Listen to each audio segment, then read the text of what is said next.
वैसे तो हरदोई का पौराणिक महत्व भी है, बहुत सारी ऐतिहासिक घटनाएं भी हैं। यहाँ बहुत सारे क्रांतिकारी साथी की कहानियां भी हैं। लेकिन इधर हम लोगों ने सोशल मीडिया पे एक नई चीज देखी और मुझसे रहा नहीं गया। वो तस्वीर, वो वीडियो हमने भी सोशल मीडिया पे डाला। वैसे तो अभी तक हम लोगों ने सांड डिवाइडर पे देखे थे, सड़कों में देखे थे, खेतों में देखे थे, लेकिन हरदोई के सांड भी कमाल के हैं। एक फ्लोर नहीं, 2 फ्लोर चढ़ करके तहसीलदार की पूरी ऊपर वाली छत पे खड़े थे। मैं उन पत्रकार साथियों का भी धन्यवाद देता हूं जो लाइव कवरेज के लिए वहां पहुंचे थे। मुझे जानकारी मिली कि हरदोई में दूसरे फ्लोर पे सांड चढ़ गया। एक तो समझदार सांड था तो वो सीढ़ी के माध्यम से उतर आया, लेकिन जो दूसरा उतरा नहीं उसके लिए हाइड्रा का इंतजाम किया गया, तब जाकर के वो सांड उतरा वहां से। कमाल है इस सरकार का। और इसलिए मैं इस बात को कह रहा हूं, बीजेपी वाले कहते हैं कि समाजवादियों को पता नहीं क्या हो गया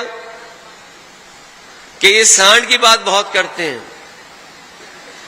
मैंने एक बार विधानसभा में वो सूची दी सरकार को कि कितने लोगों की उत्तर प्रदेश में जान जा चुकी है केवल सांड और जानवरों से। और मैं ये दावा करता हूं पूरे देश में नहीं दुनिया में अगर जानवर के टकराने से और सांड के मारने से अगर कहीं सबसे ज्यादा जान जा रही है तो वो उत्तर प्रदेश है। कोई दिन ऐसा नहीं है जिस दिन हमें ये खबर उत्तर प्रदेश से न मिल रही हो कि एक सांड ने किसी की जान न ले ली हो। यहां अगर कोई प्रधान होगा, गांव स्तर पे राजनीति करता होगा तो जानता होगा कि सरकार की तरफ से पैसा आ रहा है, थोड़ा बहुत पैसा दे रहे हैं। बजट में तो कहते हैं 1000 करोड़ दे रहे हैं, लेकिन सच्चाई यह है जमीन पर पहुंचते पहुंचते वो 1000 करोड़ रुपए कहां चले जा रहे हैं किसी को नहीं पता। ये इतनी बड़ी समस्या हो गई है कि अब सरकार के भी हाथ में नहीं बचा है। अभी तो सांड नहीं खत्म कर पाए। ये सरकार के लोग हैं जो उत्तर प्रदेश को $1 ट्रिलियन इकोनॉमी और भारत को विश्वगुरु बनाना चाहते थे। और जो लोग जानते होंगे, विश्वगुरु बनाने वालों की सरकार चलते हुए देख रहे होंगे, तो बताओ आज डेंगू बीमारी से कितने लोग बीमार हैं। कोई गांव नहीं बचा जहां डेंगू बीमारी से लोग पीड़ित न हों। जिला अस्पताल दिखाइए या कोई मेडिकल कॉलेज दिखाइए, हर जगह डेंगू के मरीज बैठे हैं, एक बिस्तर पे 2-2 लेटे हैं। लेकिन इस सरकार के पास कोई इंतजाम नहीं। अगर सरकार मच्छर भी नहीं भगा पा रही है तो सोचो $1 ट्रिलियन इकोनॉमी कैसे बना पाएगी। जो लोग विश्वगुरु बनना चाहते हैं, कम से कम मच्छर से बचा लो हमारे उत्तर प्रदेश को, देश को, तब जाकर के विश्वगुरु बनोगे। अभी मैं राज्यपाल कश्यप जी का सुन रहा था भाषण। उन्होंने कहा कि मैं 20 फुट का गेट कूद करके चला गया।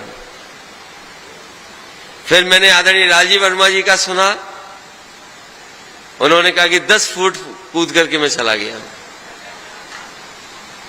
लेकिन सच्चाई यही है कि हमें मजबूरी में वो गेट फांगना पड़ा।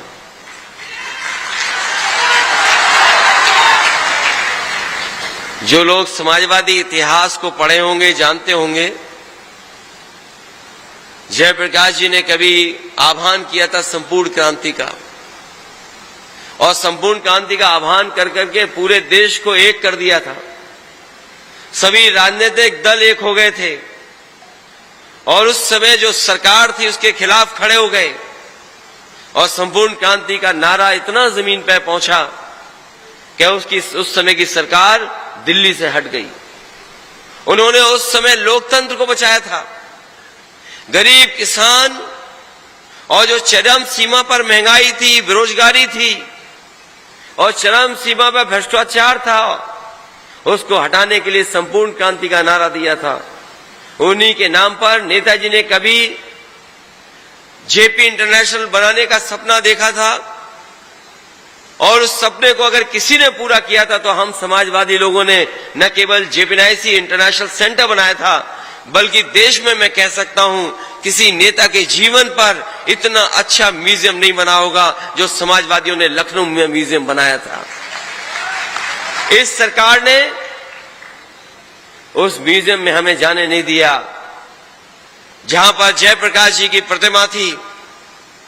उस दिन जयंती थी उनकी, बाहर गेट बंद कर दिया, टीन शेड लगा दी, ताला लगा दिया। हमारे पास कोई रास्ता नहीं था। जैसे ही मैंने ताला देखा, गेट बंद देखा, हमें जेपी जी याद आ गए और नेताजी का संघर्ष याद आ गया। हम धरने पर नहीं बैठे, हम गेट कूद करके दूसरी तरफ चले गए। मैं ये बात इसलिए कह रहा हूं कि लालजी वर्मा जी की भी बात ठीक है और राजपाल कश्यप जी की भी बात ठीक है, क्योंकि एक तरफ से 10 फीट कूदे और दूसरी तरफ से 10 फीट कूदे तो बताओ कितने फीट हो गया।